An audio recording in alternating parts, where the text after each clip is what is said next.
할렐루야. 여러분, 사울왕을 여러분이 아시죠? 사울왕이 처음에는요 나름대로 겸손했습니다. 그래서 저 길르앗 야베스 주민들이 어려움을 당했을 때는 적진의 목숨을 걸고 가서 그들을 구출해 주기도 하고 정말 용기 있는 그런 사람이었어요. 그런데 나중에 인생의 후반전에는 자신의 욕심 때문에 하나님의 뜻을 저버리고 결국은 실패자가 돼서 낙오자가 돼버립니다.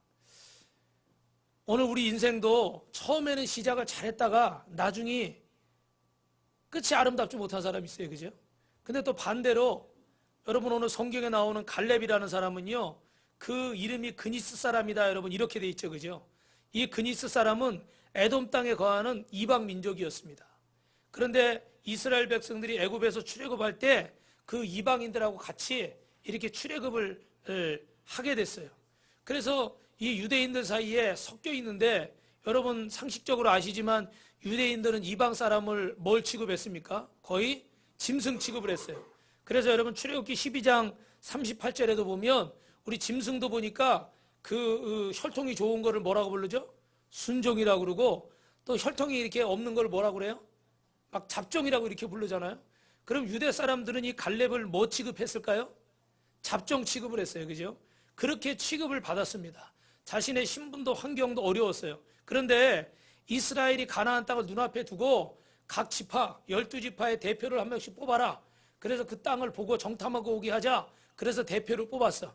근데 그 중에 유다 지파가 제일 큰 지파인데 그 지파의 대표는 누가 뽑혔습니까? 여기 갈렙이 뽑히게 됐어요. 여러분 한번 생각해 보세요. 이 이방 사람이고 이 유대인들이 생각할 때 잡종이고 그런데 12지파 중에서도 제일 숫자가 많어. 제일 숫자가 많다는 건 경쟁도 그만큼 치열하겠죠. 근데 그 중에서 이 갈렙을 대표로 딱 뽑았다는 거는 여러분 이 사람이 인정을 받은 거예요? 못 받은 거예요? 받은 거예요. 우리나라 대한민국에서도 무슨 국가대표가 되고 뭐가 이렇게 되는 거 오늘 여러분들 보니까 분위기가 별로 좀 착 가라앉은 것 같아. 왜 그런가 했더니 축구가 어떻게 해요? 결승전에서 졌어요. 그러니까 오늘 우리 어느 성도님 남편분도 아침에 오늘 주일인데도 출근해야 되는데 가는데 별로 기분이 안 좋은 것 같더래. 근데 여긴가 보니까 축구가 졌어요.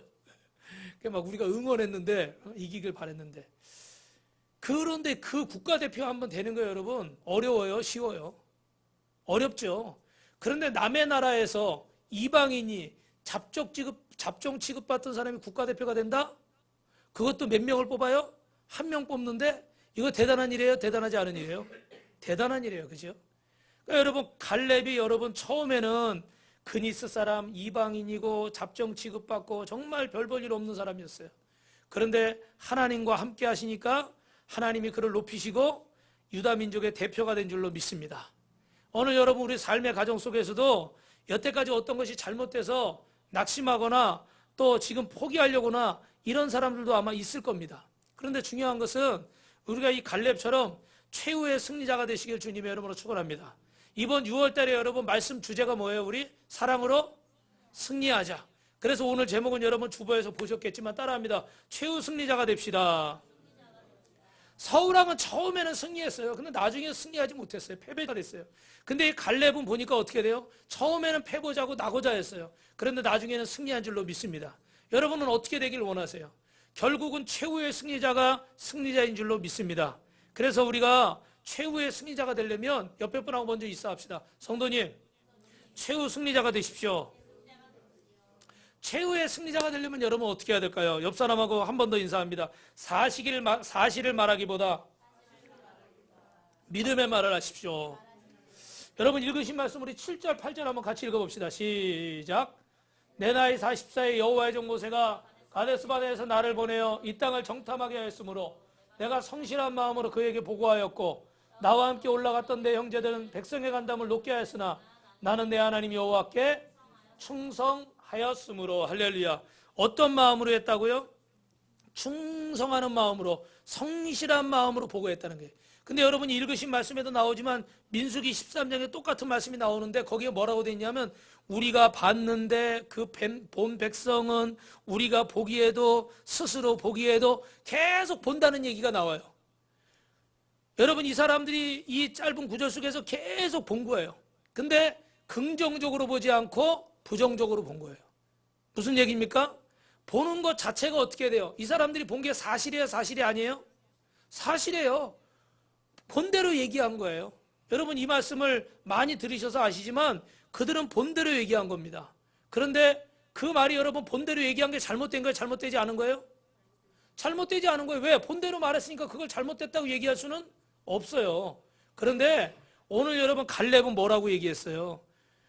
자기가 본대로 얘기한 게 아니라 따라합니다. 마음에 있는 그대로. 할렐루야. 그래서 여러분 히브리 말로 보면 이 말이 어떻게 되냐면 카시아르 레바비 이렇게 돼 있어요. 내 마음에 있는 그대로 보고했다. 여러분 RSV나 NIV 성경책에 보니까 이렇게 또 해석이 돼 있어요. 내 마음이 있는 그대로 보고하고 나에게 확신이 있는 그대로 보고하고 내 마음에 믿어지는 대로 보고했다. 할렐루야. 옆 사람하고 인사합시다. 마음에 믿어지는 대로 말합시다. 10명의 정탐꾼들이 뭘 잘못했다는 게 아니에요. 10명의 정탐꾼은 있는 그대로 얘기한 거예요. 있는 그대로 얘기한 건 여러분 잘못이 아니에요. 그런데 갈렙은 있는 그대로 얘기한 게 아니라 마음에 믿어지는 대로 얘기했다는 거예요. 여러분 마음에 뭐가 믿어졌겠어요? 하나님께서 이 땅을 주시겠다고 말씀하셨기 때문에 그 약속을 믿고 믿음으로 선포한 줄로 믿습니다.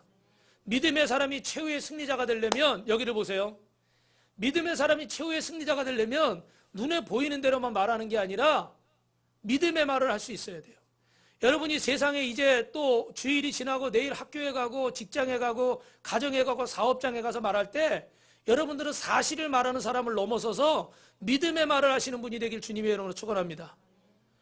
사실은 누구든지 말할 수 있어요. 여러분 오늘 예배 안 드리고 하나님 말씀 안 드린 사람들도 내일 똑같이 사실을 말할 겁니다. 근데 여러분이 똑같이 사실을 말한다면 여러분 다를 게 하나도 없어요. 갈렙은 믿음의 말을 했어요. 내 눈에 보기일 때는 이게 불가능한 일이야. 저 사람들은 안악자손의 후손이라 어마어마하게 키가 크고 체구도 크니까 힘도 세고 포도송이 하나 여러분 그런 그림 보셨죠? 그죠? 성화. 포도송이 하나가 어떻게 돼요? 어마어마하게 크잖아요. 그 거인들을 상대해서 우리는 이길 수가 없어. 그건 사실이에요. 그런데 갈렙은 사실을 넘어서서 믿음의 말을 한 거예요. 그건 무슨 말이냐면 여러분 요즘 이 시대에 여기 젊은 분들 많이 계시지만 얼마나 똑똑해요? 얼마나 머리도 좋아요? 인터넷이나 이런 것들이 발달해가지고 얼마나 지식도 풍부한지를 몰라. 요즘 여러분 유치원 꼬맹이들도 말을 잘해요? 못해요? 어른들이 깜짝깜짝 놀랄 만한 말을 해요. 왜 그럴까요? 너무 이게 발달한 거야. 벌써 어린 나이에 보는 게 많고 들은 게 많은 거야. 그러니까 벌써 쫙 애들한테 가가지고 보면요 6살짜리가 가가지고 아무 개한테 가서 야, 나 너 사랑해. 그 아이가 사랑이라는 말을 알아요. 근데 여러분 생각해 보세요. 5살짜리 6살짜리가 사랑을 제대로 알까요? 미안한 얘기지만 아직 제대로는 몰라요. 제가 전에도 말씀드렸지만 나이가 60, 70, 80 정도 되신 분이 할머니 손 할아버지 꼭 잡고 여보 사랑해 고마워. 이 사랑하고 이 사랑하고 똑같은 사랑이에요? 다른 사랑이에요. 용어는 같지만 차원이 틀린 사랑이에요. 여러분 우리가 아는 게 전부가 아니에요. 우리가 보는 게 전부가 아니에요. 여러분의 지성과 여러분의 이성을 넘어서서 영성을 가지시길 주님의 이름으로 축원합니다. 우리 믿는 사람들은 영의 눈이 열려야 돼. 하나님의 사람들은 영의 눈으로 믿음의 눈으로 볼 수 있어야 돼. 근데 어떻게 돼요? 이성의 눈으로만 보는 거예요. 자기가 가지고 있는 지성의 눈으로만 보는 거예요. 그래서 합리적인 거, 민주주의적인 거, 나에게 좋은 거, 유익이 될 만한 것만 찾아다녀. 거기 하나님의 뜻이 있어요? 그러니까 하나님의 뜻을 못 찾는 거예요. 결국은 내가 좋은 대로 사사시대처럼 자기 소견에 옳은 대로 자기 생각에 옳은 대로 사는 거예요. 그래놓고 예수 믿는다 그러고 그래놓고 교회 다닌다고 그래. 그러니 하나님의 역사가 있을까요? 하나님의 역사가 없어요. 여러분이 노력한 만큼만 살아 그 이상은 하나님이 역사하실 수가 없어요. 왜? 이성과 지성과 합리적인 생각만 하니까 영성은 없어요. 여러분 제가 좀 부끄럽지만 그런 고백을 한번 해볼까요? 우리가 이 교회가 이렇게 크질 않은데 성경학교 할 때도 아이들이 많이 없어요. 그래가지고 우리가 전도를 갑니다. 전도를 가서 성경학교 2주 전 3주 전에 가서 막 전도를 막 해요. 그러면 지난번에는 한번 우리가 막 몇 주 동안 나갔더니 그 아이들이 한 30 몇 명 이름하고 전화번호를 적었어요. 야, 이번에 이제 대박 났다. 응. 이거 이제 이번에 이 애들 다 오면 우리 주일학교 갑자기 막 그냥 50명, 100명 된다. 할렐루야. 전사님 왜 아멘을 안 해? 예, 두 손 들고 아멘을 해야지. 할렐루야. 예. 힘이 없어가지고 좀 할렐루야. 그런데 야 막상 당일날 돼서 보니까 그 아이들 중에 몇 명은 전화번호가 틀려. 가짜로 적어준 애들도 많아요. 요새 애들이 영특해가지고. 근데 거기다가 또 대부분의 아이들은 뭐라 그러냐, 엄마가 가지 말래요, 아빠가 가지 말래요, 태권도학원에서 어디 놀러 가요, 오늘 할머니 집에 가요. 할렐루야. 아멘 해도 돼요. 할렐루야. 요즘 하도 시대가 각박하니까 그전에는 부모님들이 교회 내가 안 다녀도 교회에서 뭐 한다고 그러면 가라 그래. 근데 요즘은 하도 이상하니까 교회도 못 믿겠다, 목사님도 전사님도 못 믿겠다, 이거예요. 그러니까 더 못 빼는 거예요. 저도 이해는 돼요. 그죠? 그래가지고 결국은 그 많은 사람한테 복음을 전하고 수십 명을 이렇게 전화번호 적어와서 기대에 차가지고 우리가 천국잔치를 성경학교를 딱 준비했잖아요. 놀랄 일이 벌어졌어. 그날 몇 명 왔을까요? 몇 명 왔을까요? 이게 20명이 아니에요. 2명 왔어. 2명. 그러니까 여러분, 우리 선생님들이 다 어떻게 해? 목사님 전사님들이 실망했어. 그래도 최소한 10명 이상은 올 줄 알았거든. 그럼 우리 애들하고 섞어가지고 막 이러면은 분위기 좋을 줄 알았어요. 옥상에다가 풀장도 만들어 놓고. 야, 근데 2명 왔더라고. 2명. 여러분, 이거 세상적으로 보면 잘한 거예요, 못한 거예요? 세상적으로 보면, 육신의 눈으로 보면 이거 실패한 거예요. 제가 만약에 사장이었다면 저는 빵점이야. 왜? 그 정도 몇 주 동안 투자해가지고 막 몇십 명 올 거 준비해가지고 해놨는데 2명 왔어. 저는 제대로 된 자격이 없는 사람이에요. 근데 여러분, 이걸 보세요. 여기서 이성과 지성으로만 생각하면 이건 잘못된 일이야. 하지 말아야 되는 일이야. 다음에 해야 돼요? 하지 말아야지. 그런 일은 손해보는 일이지. 금전적으로도. 그런데 그 중에 2명이 왔어요. 천하보다 한 영혼이, 성경은 뭐라고 그래요? 할렐루야. 하나님은요, 천하보다 한 영혼이 귀하대. 그날 한 명도 안 와도 우리가 가서 복음을 전하고 그 중에 한 아이라도 예수님을 마음에 믿게 되고 복음을 받아들이게 됐다면 우리는 헛된 일을 한 거예요? 의미 있는 일을 한 거예요? 큰 소리로. 믿으십니까? 그게 영의 눈인 거예요. 우리도 어려운데 저 아프리카 우간다에다 교회 세운다? 7월 29일 날 이제 성전을 봉헌하게 될 텐데 우리도 어려워요. 우리도 우리 건물이 없어요. 근데 무슨 저 아프리카까지 가서 시커먼 사람들, 얼굴도 모르는 사람들 무슨 교회를 져줘. 그죠? 근데 하나님 그렇게 하라고 그러셔. 이성과 지성으로 이게 맞아요? 합리적이에요? 아니에요. 그런데 하나님 말씀하셔서 우린 순종했어요. 이거는 영의 눈으로 보는 거예요. 우리가 새생명 축제하는데 지난주에 우리 동네 할머니들, 어른들 많이 초청했어요. 그죠? 그분들 중에 그분들이 다 예수 믿지 않고 지금 또 안 온 분도 많아요. 대부분은 안 왔어요. 그러나 하나님은 여러분 복음 전하는 걸 원하실까요? 전하지 않는 걸 원하실까요? 이성적으로 지성적으로 생각하면 하지 말아야 돼. 왜? 그거 뭐 어떻게 됐든 아무리 작은 잔치라도 음식 준비하고 선물 준비하고 막 이러면 몇십만 원 이상 들어가죠. 그죠? 우리도 막 시간 들어가고 마음 들어가고 뭐 차량 운행해야 되고 저는 또 그 할머니들이 이렇게 수레 끌고 다니시잖아요. 이거 다리가 허리가 아파서 그거 접어주다 여기 손가락도 쪘어. 여기 피복이 들었어. 얼마나 아픈지 그냥 중간 탁 접는데 해가지고 너무너무 아픈 거야. 그 할머니들 그냥 다리가 불편하시니까 엉덩이 다 받쳐가지고 계단 올려드리고. 인간적으로 이게 무슨 의미가 있어요? 그 할머니들이 뭐 돈을 많이 벌어가지고 헌금을 많이 하겠어요? 아니면 뭐 할머니들이 뭐 힘이 있어가지고 뭐 나가서 막 뭘 하겠어요? 아무것도 없어요. 그런데 주님이 일을 하라고 그러셔요? 말라고 그러셔요? 왜요? 이게 영적인 일이니까. 여러분 이해가 되시면 아멘. 옆 사람하고 인사합시다. 예수 믿으면, 아이고 주여, 예수 믿으면 할렐루야.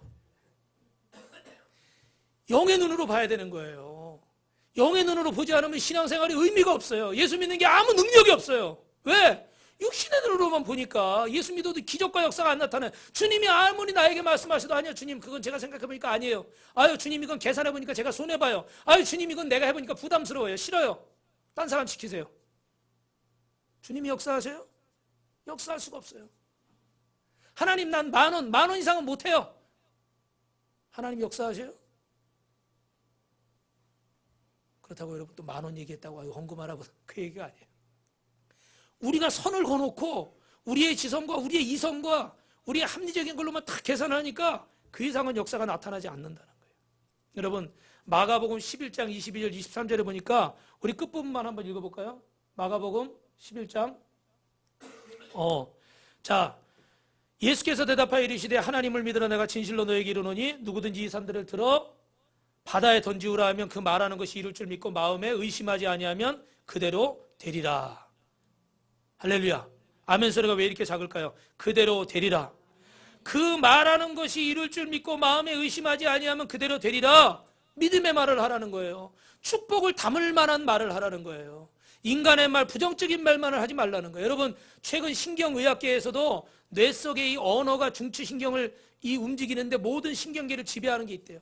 그래서 그거를 언어치료법, 워드 테라피라고 그러는데요. 말을 가지고 우리가 치료를 받을 수 있다는 거예요. 그래서 저기 미국의 위스콘신주의 한 병원에서 말기암 환자를 대상으로 이 언어치료법을 했습니다. 하루에 2-3번씩 10분, 15분 정도 믿음의 고백을 막 하게 한 거예요. 나는 나을 수 있다. 나는 건강하다. 하나님이 사랑하신다. 할렐루야. 하여튼간 이런 믿음의 고백들을 막 한 겁니다. 예. 이 병은 내가 죄를 지어서 심판받은 게 아니라 하나님의 영광을 위한 것이다. 막 믿음의 고백을 한 거예요. 그런데 정말 한 3주가 지나니까 진통이 사라지고요. 암이 흔적도 없이 사라졌다는 임상 보고가 있어요. 이건 의학계에서 나온 보고예요. 할렐루야. 여러분, 말만 잘해도요. 암병도 치료되는 줄로 믿습니다. 그런데 여러분 한번 잘 생각해보세요. 이런 얘기하면 어떤 분은 그래요. 아유, 그렇다고 모든 사람이 다 낫나요? 여러분, 그러면 의사는 모든 사람을 다 고쳐요? 제가 기도원에서 사역할 때 여러분 암병 걸리신 분들이 얼마나 많은지 몰라요. 여러분과 저 중에도 대한민국의 남자 4명, 3명 중에 1명, 여자는 4명 중에 1명이 암에 걸린대요. 통계가 그렇게 나왔어요. 근데 그런 분들 중에 모두 다 낫지는 않아요. 그런데 하나님이 치료하시는 분들이 있어요. 그 치료하시는 분들 중에 한 분이 어떤 분들이냐? 믿음의 고백을 하고 믿음의 선포를 하고 하나님의 약속을 붙잡는 사람인 줄로 믿습니다. 여러분 어떻게 하실 거예요? 뭘 붙잡으실 겁니까? 안 된다, 죽는다, 끝났다 이걸 붙잡을 겁니까? 아니면 하나님이 함께 하시면 나도 살 수 있다. 하나님이 함께 하시면 나도 건강할 수 있다. 하나님이 함께 하시면 나도 최후의 승리자가 된다. 두 손 들고 아멘한 사람이 하나도 없어가지고 받을 사람이 없을 거예요. 다시 한번 할게요. 나도 최후의 승리자가 될 수 있다. 나도 건강할 수 있다. 할렐루야. 조금 늦게 들은 사람이 있지만 특별히 여러분 용서하도록 하겠습니다. 미국의 여성 기업가, 여러분 제가 여러 번 얘기했었는데 오스틴이라는 사람이 있었어요. 이 사람은 여성 속옷을 만들어 파는 사람인데 뭐 스몰, 미디엄, 라지, 엑스라지 뭐 이런 사이즈가 있잖아요. 그죠? 근데 이제 우리나라는 아직 좀 덜하지만 외국에는 굉장히 체형이 크신 분들이 많잖아요. 그죠? 그래서 그 사이즈를 만들려고 하다가 이름을 재밌게 진다고 뚱보 사이즈 이렇게 진 거예요. 뚱보 사이즈. 어때요, 여러분? 좋아요, 안 좋아요? 안 좋아요? 저는 귀엽더라고요. 근데 이게 팔릴까요, 안 팔릴까요? 안 팔리는 거예요. 그래서 이상하다. 왜 이게 안 팔릴까? 그리고 고민을 하다가 이게 좀 말이 잘못됐나 보다. 그래서 사이즈를 바꿨는데 여러분 들어보셨을 거예요. 퀸 사이즈. 못 들어봤어요? 퀸 사이즈 있죠. 침대도 퀸 사이즈 있잖아요. 그죠? 그랬더니 옷이요. 이 속옷이 불티나게 팔리는 거예요. 왜 그럴까요? 똑같은 말을 해도 뚱보 사이즈. 기분이 나쁜 거야. 내가 뚱보야? 저 옷 안 사. 근데 어떻게 해요? 퀸 사이즈니까 나는 여왕이야. 여왕의 사이즈야. 같은 말인데도요. 사람을 살렸다 죽였다 하는 거예요. 그러니까 이 말이 얼마나 중요한지 우리는 알고 있어요. 재밌는 얘기 하나만 더 하면 어느 목사님이 토요일날 설교 준비하는데 막 바쁘잖아요. 그러면 설교 준비하는데 애가 어렸나 봐요. 막 놀아달라고 그러더라고. 그래서 목사님이 그랬대요. 야, 아빠 설교 준비해야 되니까 나가서 놀아. 혼내서 이렇게 내보냈나 봐. 그랬더니 애가 나가면서 기분이 나빠가지고 이렇게 얘기한 거예요. 설교도 못하면서 전곡을 찌른 거예요. 그랬더니 그 다음날 설교 잘하셨을까요? 못하셨을까요? 전해지는 얘기에 의하면 그날 설교를 잘 못했답니다. 우스갯소리로 제가 여러 번씩 말씀을 드렸는데 분명한 거는 우리 말에 뭐가 있다는 거예요? 능력이 있다는 거예요. 근데 그 말을 믿음의 말을 하는 사람은 승리하는 거고 부정의 말을 하는 사람은 패배하는 거예요. 여러분에게 이성과 지식이 있는지 하나님이 다 아십니다. 그런데 어떤 순간에 하나님이 그 이성과 지식을 넘어서서 믿음의 말을 하기 원하신 거예요. 그게 오늘 바로 여호수아와 갈렙에게 그렇게 말씀하신 거예요. 10명의 정탐꾼들이 사실 인간적으로 잘못한 게 없어요. 그런데 우리 하나님이 원하시는 것은 그런 상황 속에서도 우리가 의심의 말을 하지 말고 부정의 말을 하지 말고 사실만 말하지 말고 믿음의 말을 하시길 주님의 이름으로 축원합니다. 그래서 여러분, 말에는 권세가 있는데 잠언 18장 21절에 따라합니다. 죽고 사는 것이 혀의 권세에 달려 있습니다. 여러분, 사실을 말하기보다 믿음의 말을 하시고 부정적인 말을 하시기보다 긍정적인 말을 하십시오. 그 사람이 최후 승리자가 될 줄 믿습니다. 우리 옆에 분하고 인사합니다. 당신은 보통 사람이 아닙니다. 할렐루야, 할렐루야. 이 말이 참 중요해요. 그래서 우리가 두 번째 최후 승리자가 되기 위해서는 따라합니다. 여호와를 끝까지 쫓아갑시다. 우리 9절 말씀 한번 같이 읽을까요? 시작. 그날에 모세가 맹세하여 가로되 내가 나의 하나님 여호와를 온전히 쫓았은즉 내 발로 밟는 땅은 영영이 너와 내 자손의 기업이 되리라. 여기 9절만 읽었지만 우리가 8절에도 14절에도 여호와를 온전히 쫓았다는 말이 나와요. 영어 성경에는 이 말이 토탈 이렇게 돼 있어요. 여호와를 전적으로 쫓았다. 여러분, 하나님을 전적으로 끝까지 쫓아가시길 주님의 이름으로 축원합니다. 다른 건 봤다는 거예요? 안 봤다는 거예요? 안 봤다는 거예요. 여러분, 잘 아시는 그 제너럴 일렉트릭이 전등 만들고 전기기구 만드는 그 유명한 미국의 회사 있지 않습니까? 거기 회장이 여러분 잭 웰치라는 사람이에요. 근데 이 사람이요, 어렸을 때 얼마나 말을 더듬었는지 친구들에게도 놀림을 받고, 그리고 그 선생님도 학교에서 애가 말을 잘 못하니까 아무래도 이렇게 좀 이렇게 핀잔을 주고 이렇게 됐어요. 항상 이 우울하고 막 낙심하는 거예요. 근데 이 엄마가 참 훌륭한 분이야. 뭐라 그랬냐면, 웰치야, 네가 그렇게 말을 더듬는 거는 네가 다른 아이들보다 머리가 더 좋아서 그래. 네 머리가 너무 똑똑하니까 네 입이 따라와, 못 따라와? 네 입이 못 따라오는 거야. 그래서 그 다음부터 이 잭 웰치가 무슨 말하다가 말을 더듬으면 사람들이 웃을 거 아니에요. 그죠? 친구들이 놀리고 그럴 때마다 이 생각을 한 거야. 아, 나는 머리가 너무 좋아서 쟤네들보다 내가 머리가 너무 좋아가지고 내 입이 좀 느린 것뿐이야. 할렐루야. 우리가 생각할 땐 참 바보 같은 얘기처럼 들릴지 모르지만 이 잭 웰치는 그걸 믿음으로 받은 거예요. 이 어머니의 말을 믿은 거예요. 사람들이 아무리 말을 더듬는다고 아무리 손가락질하고 약 올려도 누구의 말을 믿은 거예요? 어머니의 말을 믿은 거예요.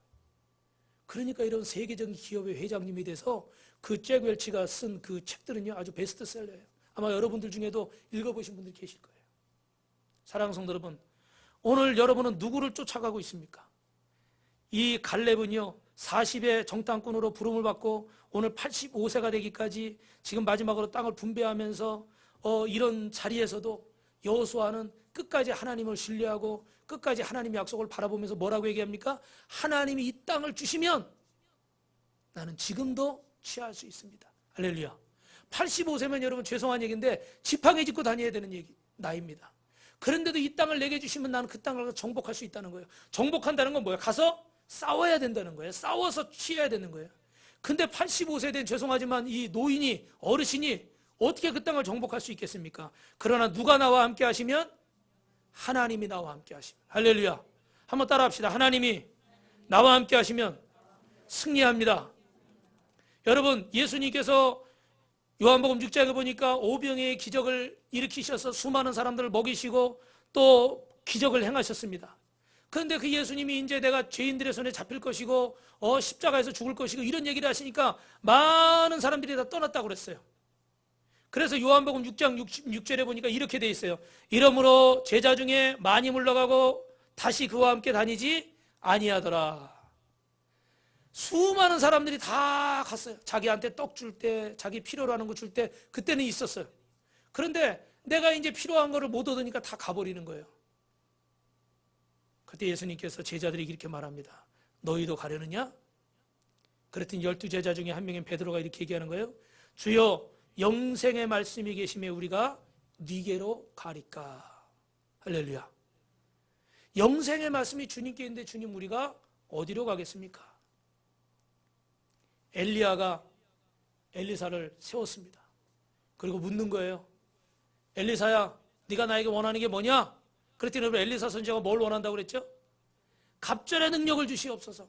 선생님보다 더 갑절의 능력을 내가 받기 원합니다. 야, 욕심장이에요. 그죠? 그랬더니 엘리야 선지자가 뭐라고 그래요?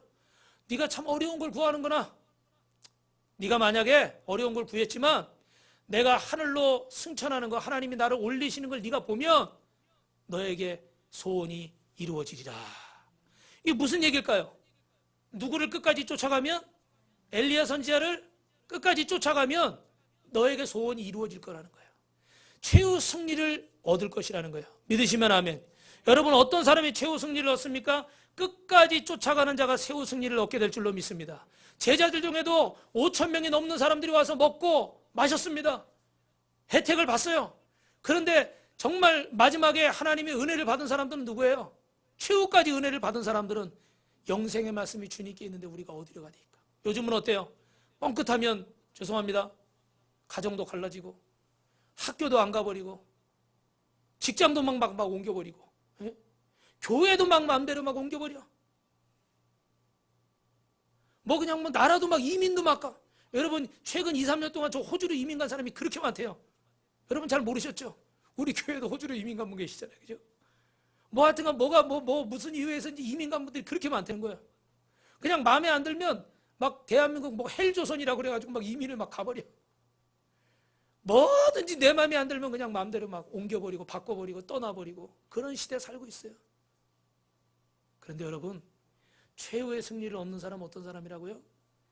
끝까지 주님을 쫓아가는 사람, 끝까지 하나님의 말씀을 붙잡는 사람. 여러분, 그런 분들 되시길 주님의 이름으로 축원합니다. 여러분, 제가 여러 번 얘기했죠. 폴리캅이라는 옛날에 교부가 있었는데 이분이 예수 믿는다고 로마의 박해를 받고 화형당하게 생겼습니다. 로마 황제가 마지막 기회를 줍니다. 당신이 한 번이라도 예수를 부인하면 내가 살려주겠다. 그랬더니 폴리캅이 유명한 말을 했죠. 내 나이 지금 86세다. 여태까지 주님은 한 번도 나를 부인한 적이 없으시고 그 주님은 나를 떠나신 적이 없으시고 내가 어려울 때 그분 날 모른다고 하신 적이 한 번도 없다. 근데 내가 이제 마지막에 이 나이에 내가 조금 더 살겠다고, 에? 내가 나의 주인이시고 나의 왕이신 그분을 난 부인할 수 없습니다. 그리고 불에 타서 순교했어요. 사랑하는 성도 여러분, 오늘 혹시라도 여러분에게 어떤 유혹이나 어떤 미혹이 있습니까? 그럴 때 여러분, 폴리캅과 같은 그런 고백을 할 수 있는 분들이 되기를 주님의 이름으로 축원합니다. 아마 그때 이 찬양이 있었으면 폴리캅 교부가 이 찬양을 불렀을 것 같아요. 나 무엇과도 주님을 바꾸지 않으리, 다른 어떤 은혜 구하지 않, 오직 주님만이 내 삶의 도움이시니 주의 얼굴 보기 원합니다. 다시 한번요. 나 무엇과도 주님을 바꾸지 않으리, 나 무엇과도 주님을 바꾸지 않으리, 다른 어떤 은혜 구하지 않으리, 오직 주님만이 내 삶의 도움이시니 주의 얼굴 보기 원합니다. 주님 사랑합니다. 주님 사랑해요. 온 마음과 정성 다해, 온 마음과 정성 다해 하나님의 신시 친구 되기 원합니다. 친구 되기 원합니다. 여러분, 주님을 끝까지 쫓아감으로 최후 승리자 되기를 주님의 이름으로 축원합니다. 우리가 뼈뼈라고 인사합시다. 최후의 승리자가 됩시다. 이제 마지막으로 여러분, 최후의 승리자가 되려면 따라합니다. 개척의 길을 걸어가십시오. 개척의 길. 여러분, 갈렙이 좀 전에 설명했던 것처럼 지금 나이가 85세예요. 이 노구의 몸을 이끌고 안정된 삶을 살아도 시원치 않은데 거기다가 지금 이 땅을 내게 주십시오. 여러분, 12절에 보면 그 안악 사람들 그 성이 견고할지라도 주님이 나와 함께 하시면 내가 그 땅을 차지하리라. 지금 편하게 살아야 될 나이에 이 어려운 일을 자초하고 있습니다. 우리는 어떻습니까? 점점 더 편한 걸 원하고 점점 더 쉬운 걸 원하고, 저도 이 설교를 준비하면서 회개했어요. 저도 목회하면서 이제 점점점 편한 걸 원하고 점점점 쉬운 걸 원합니다. 아마 여러분도 인생 사시면서 신앙생활하면서 어떻게 하면 내가 더 편하게 살까? 어떻게 하면 내가 더 여유 있게 살까? 어떻게 하면 내가 더 좀 나에게 유익이 되게 살까? 죄송한 말씀이지만 이 생각만 많이 하실 것 같아요. 개척의 길을 걸어가려고 하는 분들이 많지 않을 것 같습니다. 그런데 여러분, 오늘 이 개척의 길이 쉽지 않아도 우리가 주님께서 말씀하시는 길이 외롭고 어려워도 이 길을 가실 수 있기를 주님의 이름으로 축원합니다. 할렐루야. 여러분, 저도요, 여러분 아시는 것처럼 그 큰 서울의 큰 교회에서 이렇게 좀 편하게, 좀 표현이 그렇지만 대접받으면서 그렇게 목회하다가 저는 이렇게 어떤 큰 교회에 좀 청빈 갈 줄 알았어요. 근데 우리 하나님은 그런 걸 다 접으시고 저보고 개척 사인을 주시더라고요. 그러나 저는 차 안에서 혼자 기도하다가 울었습니다. 누가 볼까봐 몰래 차 안에서. 왜요? 왜냐하면 무서워서. 우리 아들이 저한테 아빠는 무서운 게 없대. 그래서 제가 무서운 게 좀 별로 없는 사람의 스타일이 좀 그런 사람인데 혼자 무서워서 제가 울었어요. 왜 울었냐면 주변에서 목사님들 개척하는 걸 제가 봤잖아요. 그래가지고 가가지고 좀 제가 형편이 되니까 가서 어떤 데는 뭐 에어컨도 해드리고 어떤 데는 뭐도 해드리고 이러고서 고생들 하시오 이랬어요. 그리고 저는 당연히 청빈 가서 어떤 좀 규모가 되는 교회 가서 목회를 할 줄 알았어요. 근데 하나님이 저한테 개척하라고 그러시는 거예요. 근데 도망가면 하나님이 그냥 두실까요, 안 두실까요? 곤란하니까 대답을 안 하시죠. 그냥 안 두실 거 아니에요, 그죠? 그래 도망도 못 가고 그래 차 안에서 혼자 우는 거예요. 이게 진짜 주님의 음성이 맞는지 아닌지 좀 아니면 좋겠어. 왜냐면 그 길이 얼마나 고생길이야. 그리고 그때는 우리 애들이 더 어려가지고 이제 뭐 사택도 비워줘야 되고 모아놓은 것도 없고 아무것도 뭐 할 게 없어요. 그래도 어떻게 해야 돼요? 순종해야 돼요? 안 해야 돼요? 해야죠. 왜? 그 길이 주님이 원하시는 길이니까. 내가 편한데 큰 교회 가서 편하게 목회하고 뭐 그냥 편하게 지내면 당장은 모를지 모르지만 하나님이 그냥 두시지 않아요. 사명이 있는 사람은 절대 주님이 그냥 두시지 않아요. 그래서 순종했어요. 순종해가지고 뭐 사택도 비워줘야죠. 개척해야 되는데 무슨 보증금이 있나요? 뭐가 있나요? 진짜 창피한 얘기지만 통장에 478원인가? 아마 그 정도밖에 없었어요. 그런데 여러분 지금 이제 시간이 없어서 이 얘기를 다 못하지만 순종했더니 하나님이 역사하시는데 일주일 만에 어떤 분을 통해서 어디 설교하러 갔더니 자기네 건물 가자고 그러더니 자기 여동생 건물이래요. 그러더니 저를 또 천호동으로 끌고 가더라고. 여기 지금 비어있다고 여기서 하시라는 거야. 그래서 아무것도 없다고 그랬더니 자기가 강대상도 사주겠다. 뭐 보증금도 1년 뒤에 받겠다. 월세도 1년 뒤에 받겠다. 할렐루야. 아멘 하지 말아요. 저는 할렐루야가 안 나왔어. 그런 일이 없으면 차라리 봐요 하나님 나 아무것도 못해요. 나 돈도 없고요. 아무것도 없어요. 그럴 텐데 뭐 자기들이 다 해준다니까 어떻게 내가 빼도 박도 못하는 거예요. 그런 상황이 돼버리는 거예요. 그래가지고 이루 말할 수 없을 정도로 저 인도에 있던 선교사님이 막 계약금이 없었는데 계약금을 붙여주고요. 여기 올 때도 뭐 그냥 사택 보증금 뭐 이런 거 없어가지고 안 하려고 그러는데 우리 사모님이 갑자기 이렇게 통장을 확인하다가 하나님도 참 그러더니 흑흑 그러고 우는 거예요. 왜 그러냐고 그랬더니 어제 확인해볼 땐 통장에 10만 원밖에 없었대. 근데 아침에 뭐 사택 뭐 이렇게 해가지고 계약하러 오는데 보니까 200만 원이 들어왔대. 오늘도 통장 좀 찍어봐요. 또 들어올지도 몰라. 이런 일은요, 여러분 한두 번이 아니에요. 한두 번이 아니야. 여기서 다 얘기하면 오늘 밤새도록 얘기해도 다 못할 정도로 이런 일은 너무너무 많아. 근데 이걸 통해서 저는 뭘 깨닫는 거예요? 하나님이 원하시는구나. 나는 그 길이 가기가 싫어. 나도 고생하고 처자식도 고생하고 이게 얼마나 힘든 길인지 여러분 뭘 개척하고 뭘 처음에 시작한다는 게 이게 얼마나 어려운 일인지 여러분도 아시잖아요. 특히 목회라는 거는 똑똑하다고 되는 것도 아니고 뭐 솔직히 설교만 잘한다고 되는 것도 아니고 뭐 건물 있다고 돈 많다고 잘 되는 것도 아니에요. 진짜 그거는 하나님이 안 보내시면은 성도들은요 어느 날 있다가도 어느 날 확 없어지고요. 또 어느 날 하나도 없다가도 어느 날 확 생기고요. 그건 정말 내 마음대로 안 되는 일이에요. 그래서 저도 그걸 봐왔기 때문에 자신이 없는 거예요, 솔직히. 그래서 하기가 싫어. 그런데 하나님은 계속 이런 표적을 보여주시니까 제가 도망갈 수 있어요, 없어요? 도망갈 수가 없는 거예요. 좁은 문으로 들어가라. 멸망으로 인도하는 문은 크고 그 길은 넓고 그리로 들어가는 사람 자가 많고 생명으로 인도하는 문은 좁고 길이 협착하여 찾는 자가 적음이니라. 할렐루야. 최후의 승리자는 어떤 사람입니까? 좁은 길로 가는 사람인 줄로 믿습니다. 여러분이 지금 예수 믿고 신앙생활하고 직장을 가야 되고 학교를 가야 되고 결혼을 해야 되고 사업을 해야 되고 매 순간 여러분 선택의 순간에 설 것입니다. 그럴 때 여러분이 정말 최후 승리자가 되기를 원하신다면 개척의 길을 가시기 바랍니다. 교회 개척하라는 게 아니라 힘들어 보여도 주님이 원하시는 길을 가라는 거예요. 넓은 길만 가려고 그러지 말고, 좁은 길 편한 길만 가려고 그러지 말고, 회사도 큰 데만 들어가려고 그러지 말고, 이 얘기하면 좀 여러분이 저를 좀 흉볼 수 있겠지만, 교회도 큰 데만 가려고 그러지 말고, 왜냐면 엊그저께도 보니까 우리 여기 누구 분 뭐 딸이 여기 이사 왔는데 보니까 저기 수원 저쪽에 교회를 간다는 거예요. 왜 그런가 봤더니 거기 보니까 수원에 그 유명한 무슨 학교가 있어요. 근데 그 학교에 들어가려면 그 교회 등록을 해야 된대. 그러니까 그 교회 간다고 거기까지 왔다 갔다 하더라고. 뭐 자식 좋은 데 보내고 싶은 건 당연히 그 마음은 이해해요. 그런데 우리의 선택의 기준은 개척의 길을 가려는 게 아니라 다 우리가 뭐 하는 길만 가려고 그래요? 성공하는 길, 잘 되는 길, 그런 길만 가려고 그러는 거예요. 여러분 다 부자 되고 성공하기 주님의 이름으로 축원합니다. 그런데 여러분 그 길이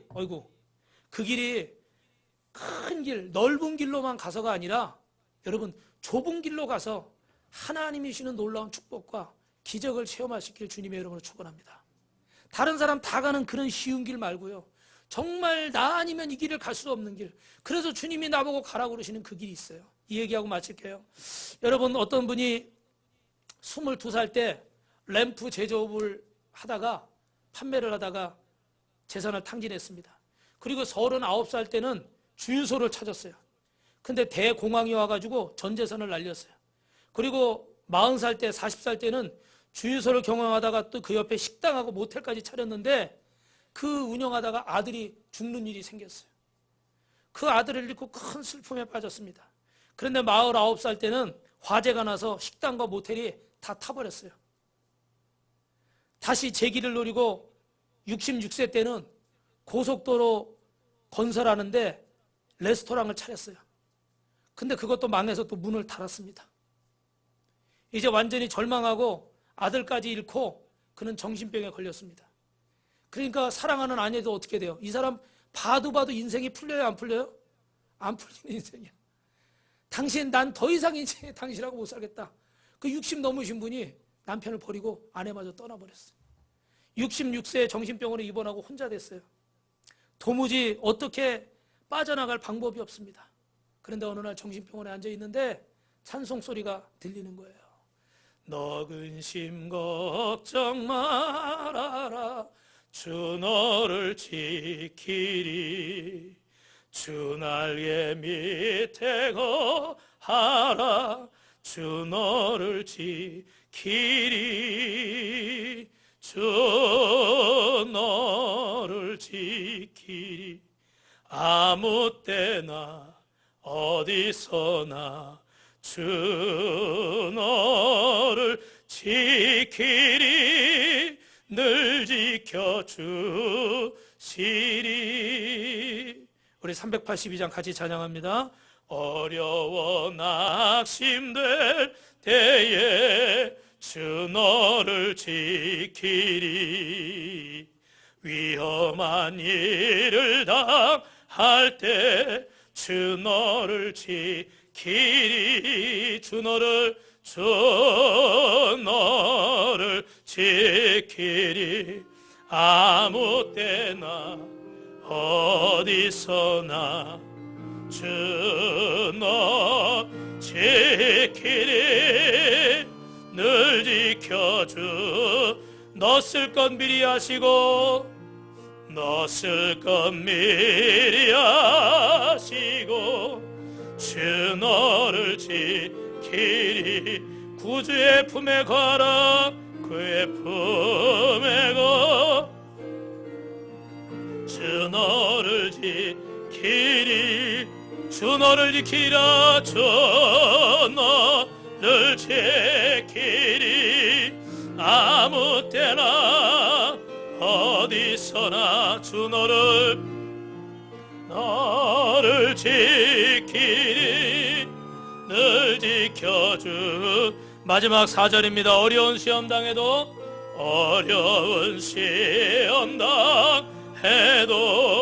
주 너를 지키리. 구주의 품에 거하라.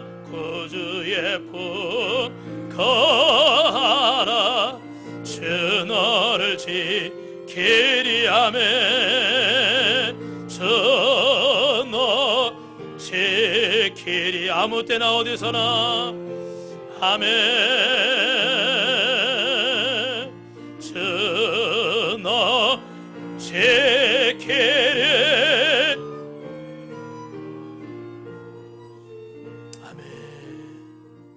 할렐루야. 할렐루야. 이 찬양을 소리가 들리고 그는 눈물을 펑펑 흘리면서 하나님 앞에 이렇게 기도했습니다. 주님, 제가 평생 예수님 없이 돈만 벌려고 하다가 제가 이렇게 됐습니다.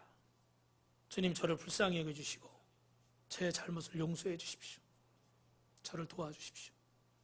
그 순간에 여러분, 그의 정신이 맑아졌습니다. 그리고 그 정신병원에서 나았다는 판정을 받고 병원을 퇴원했어요. 그래서 자기가 여태까지 했던 그 기도와 힘과 지혜를 모아서 11가지 치킨 양념 비법을 개발해가지고 이거에 투자할 식당을 찾아다니기 시작했습니다.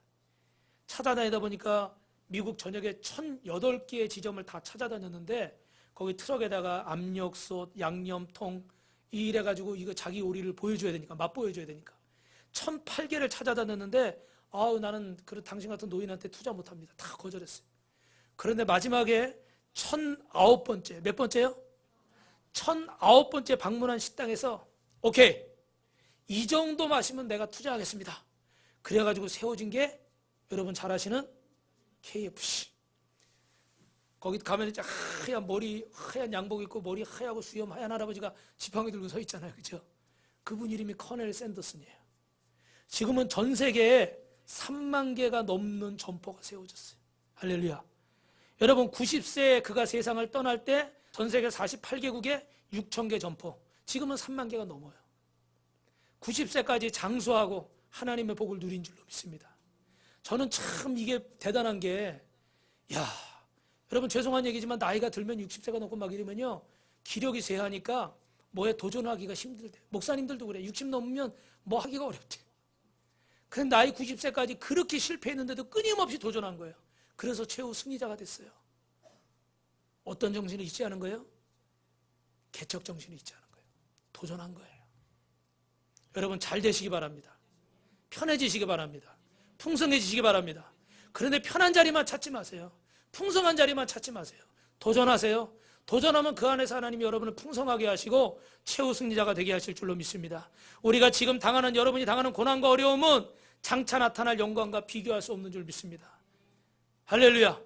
할렐루야. 그렇게 되길 주님의 이름으로 축원합니다. 축원합니다.